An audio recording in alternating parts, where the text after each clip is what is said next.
이제 오늘 우리에게 주신 하나님 말씀을 함께 보겠습니다. 오늘은 이사야서 16장 1절부터 14절까지 말씀 함께 봅니다. 너희는 이 땅 통치자에게 어린 양들을 들이되 셀라에서부터 광야를 지나 딸 시온산으로 보낼지니라. 모압의 딸들은 아르논 나루에서 떠다니는 새 같고 보금자리에서 흩어진 새 새끼 같을 것이라.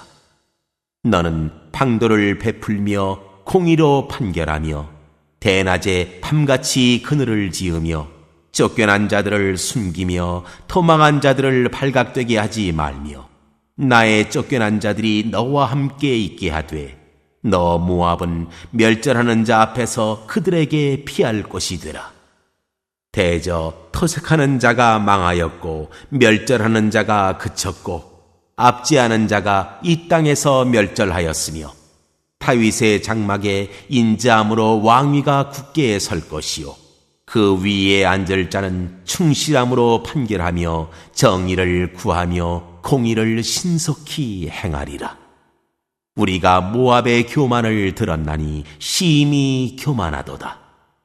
그가 거만하며 교만하며 분노함도 들었거니와 그의 자랑이 헛되도다. 그러므로 모압이 모압을 위하여 통곡하되 다 통곡하며 키라레셋 건포도 떡을 위하여 그들이 슬퍼하며 심히 근심하리니 이는 헤스본의 밭과 신마의 포도나무가 말랐습니다. 전에는 그 가지가 야셀에 미쳐 광야에 이르고 그 싹이 자라서 바다를 건넜더니 이제 열국의 주권자들이 그 좋은 가지를 꺾었도다. 그러므로 내가 야셀의 울음처럼 신마의 포도나무를 위하여 울리라. 헤스본이여 엘르알레여 내 눈물로 너를 적시리니 너의 여름 실과 네 농작물의 즐거운 소리가 그쳤습니다. 즐거움과 기쁨이 기름진 밭에서 떠났고 포도원에는 노래와 즐거운 소리가 없어지겠고 틀에는 포도를 밟을 사람이 없으리니 이는 내가 즐거운 소리를 그치게 하였습니다. 이러므로 내 마음이 모압을 위하여 수금같이 소리를 바라며 내 창자가 키라레셋을 위하여 그러하도다. 모압이 그 산당에서 피곤하도록 봉사하며 자기의 성소에 나아가서 기도할지라도 소용없으리로다. 이는 여호와께서 오래전부터 모압을 들어 하신 말씀이거니와 이제 여호와께서 말씀하여 이르시되 품꾼의 정한 해와 같이 3년 내에 모압의 영화와 그 큰 무리가 능욕을 당할지라. 그 남은 수가 심히 적어 보잘것없이 되리라 하시도다.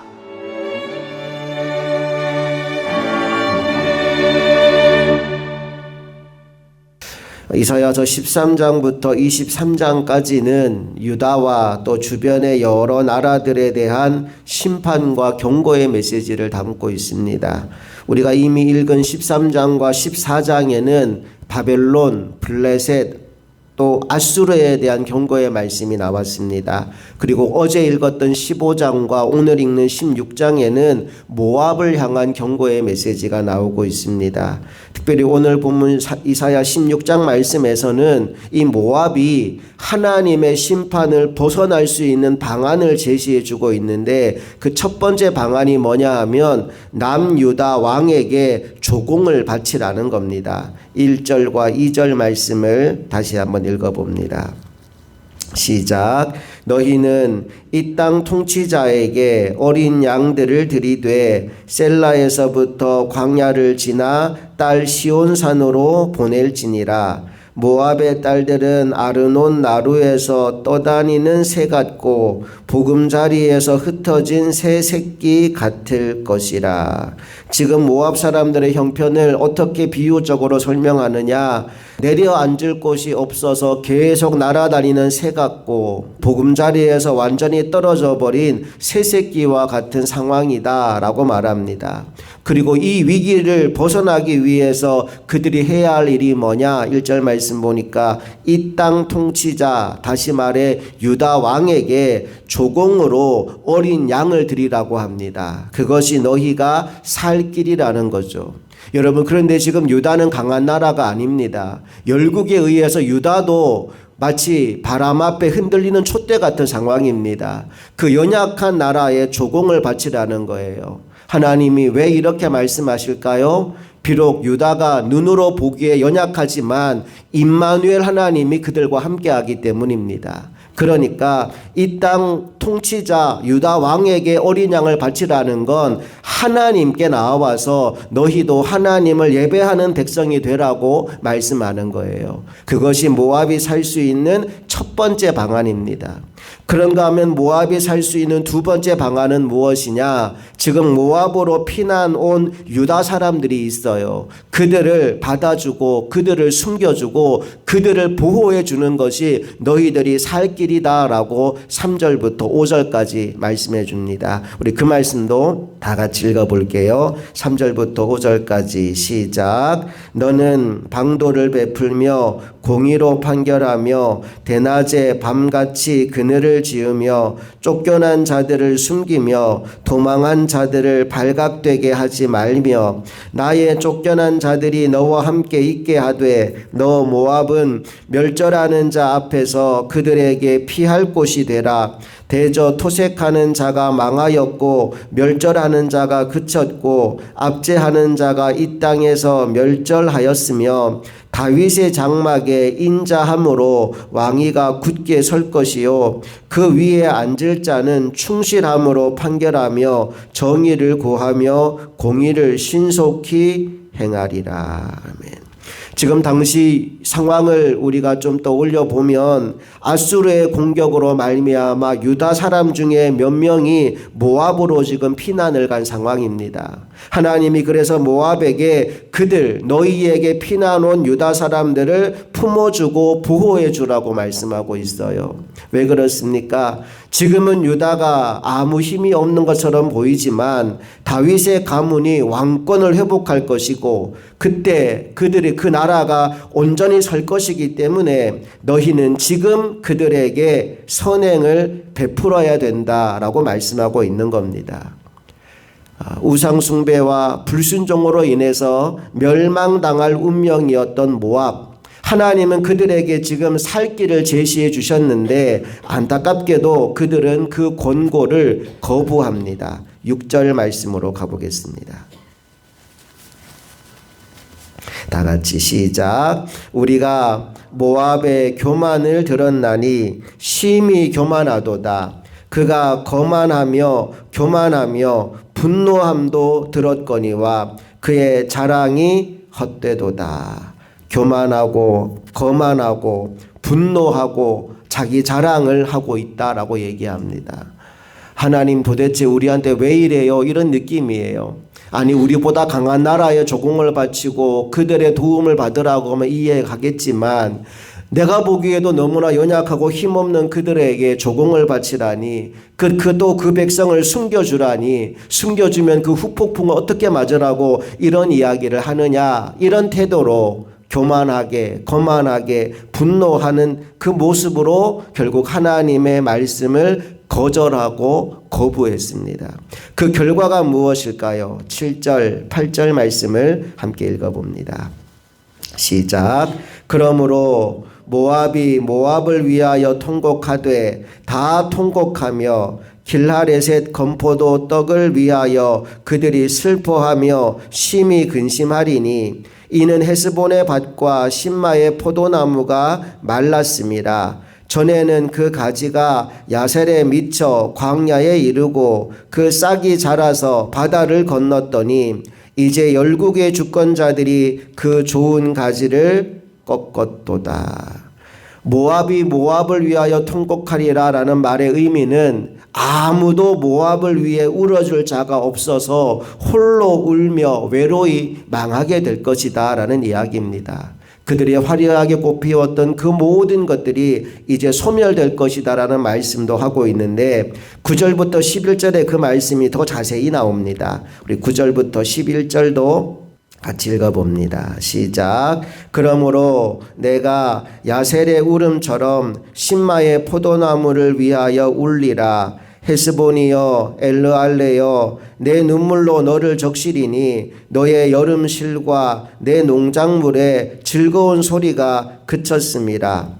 즐거움과 기쁨이 기름진 밭에서 떠났고 포도원에는 노래와 즐거운 소리가 없어지겠고 틀에는 포도를 밟을 사람이 없으리니 이는 내가 즐거운 소리를 그치게 하였습니다. 이러므로 내 마음이 모압을 위하여 수금같이 노래를 바라며 내 창자가 기라레셋을 위하여 그러하도다. 과거에는 결실기에 소출이 풍성해서 기쁨의 환호성이 넘쳤는데 이제는 포도주 틀에서 포도 밟을 사람조차 없을 것이다 라고 말합니다. 그러니 그 땅에는 괴로움과 슬픔밖에 없는 거지요. 12절 말씀을 보니까 그들이 산당에서 피곤하도록 봉사하며 또 자기를 위하여 성소에 나가서 기도할지라도 아무 소용이 없을 것이다 라고 말씀이 이어집니다. 여기 그들이 예배하고 기도한 대상은 사실 하나님이 아닙니다. 모압이 섬겼던 신의 이름이 그모스 신인데 그들이 그 산당에 가서 열심히 봉사하고 열심히 기도해도 아무 쓸모없다, 소용없다 라고 말하는 거죠. 그리고 마지막 13절 14절 말씀을 보면 하나님이 모압에게 이 말씀을 하시는 게 처음이 아니라고 하셔요. 옛적부터 해오셨고 또 앞으로 3년 동안 마지막 기회를 주겠다라는 말씀까지 하십니다. 13절 14절 읽어볼게요. 시작. 이는 여호와께서 오래전부터 모압을 들어 하신 말씀이거니와 이제 여호와께서 말씀하여 이르시되 품꾼의 정한 해와 같이 3년 내에 모압의 영화와 그 큰 무리가 능욕을 당할지라 그 남은 수가 심히 적어 보잘것없이 되리라 하시도다. 3년 내에 이 일이 이루어지겠다라고 하시는 말씀은 모압에게 3년의 기회를 더 주겠다는 겁니다. 이 3년 안에 너희가 돌아오면 3년 안에 너희가 내 말을 들으면 너희가 회복될 것이다 라고 하는 마지막 기회를 주었는데 안타깝게도 모압은 그 마지막 기회까지 날려버립니다. 그리고 BC 582년 바벨론에 의해서 멸망당하고 맙니다. 인생 가운데 아무리 절망적인 상황을 만나더라도 우리에게 살 길이 있다는 걸 오늘 성경은 말씀합니다. 그 살 길이 뭐냐? 첫째는 하나님께로 돌아가는 겁니다. 그리고 둘째는 하나님의 뜻에 순종하는 겁니다. 내 눈에 보기에 어떠하든지 그 눈에 보이는 거에 영향받는 것이 아니라 내 생각에 따라 움직이는 것이 아니라 하나님의 말씀에 아멘 순종하는 겁니다. 오늘 모압에게는 하나님이 살 길을 두 가지로 제시해 주셨죠. 먼저는 너희들이 유다 왕에게 조공을 바쳐라. 또 하나는 너희들에게 피난온 유다 사람들을 보호해 주고 숨겨 주어라. 그 두 가지 말씀을 들을 때 모압은 교만해집니다. 아니 무슨 말도 안 되는 소리를 하냐고. 저 약한 나라에 조공 바치는 게 무슨 쓸모가 있냐고. 저 약한 나라 백성들 보호했다가 후폭풍을 맞으면 어떡하냐고. 그러면서 분노하고 조롱하고 교만한 태도로 하나님의 말씀을 거부했어요. 결국 그것 때문에 모압은 완전히 멸망당한 겁니다. 오늘 저와 여러분은 어떤 상황에 있든지 하나님께 돌아가는 사람이 되기를 원합니다.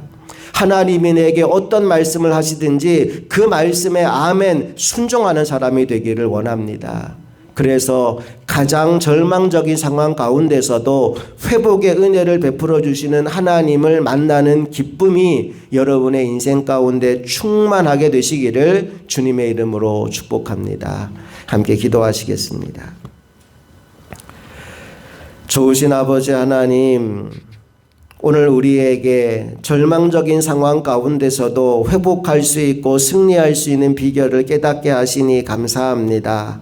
어떤 상황 가운데 있더라도 우리가 그곳에 머무르는 것이 아니라 하나님께 돌아가는 인생 되게 하여 주시옵소서. 또한 하나님께서 내게 말씀하실 때 그 말씀이 이해가 되든 되지 않든 이익이 되든 손해가 되든 신경 쓰지 않고 하나님이 내게 하신 말씀이라면 아멘 순종하여 그 말씀에 따라 살아가는 하나님의 종 되게 하여 주시옵소서.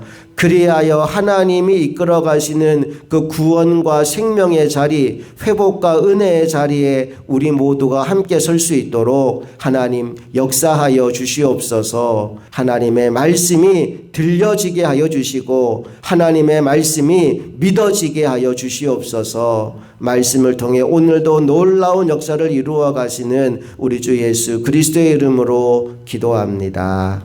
아멘.